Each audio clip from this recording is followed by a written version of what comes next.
میرے نبی کریم علیہ الصلوۃ والتسلیم حضرت ابراہیم علیہ السلام کی اولاد میں سے ہے. کہیے سبحان اللہ. اور یہ کیوں ہے؟ حضرت ابراہیم علیہ السلام بہت پہلے میرے آقا کریم علیہ الصلوۃ والتسلیم کی آمد سے بہت پہلے رب کی بارگاہ میں کعبہ کی تعمیر کر دیا. کہیے سبحان اللہ. کعبہ کی تعمیر کیا. کعبہ جب مکمل بن گیا تو اللہ نے فرمایا اے ابراہیم تم نے میرا گھر بنایا, اس کے بدلے میں کیا چاہتے ہو؟ ہائے ہائے کہیے مچل کے یار.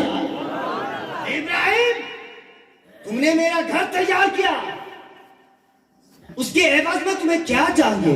حضرت ابراہیم فرماتے ہیں رب قدیر میں نے سنا ہے اور یقین ہے آخر زمانے میں تیرا محبوب آئے گا, اسے تو بہت محبت کرتا ہے, تو اسے میری اولاد میں بنا دے. کہیے کہہ دیجئے یار مچل کے.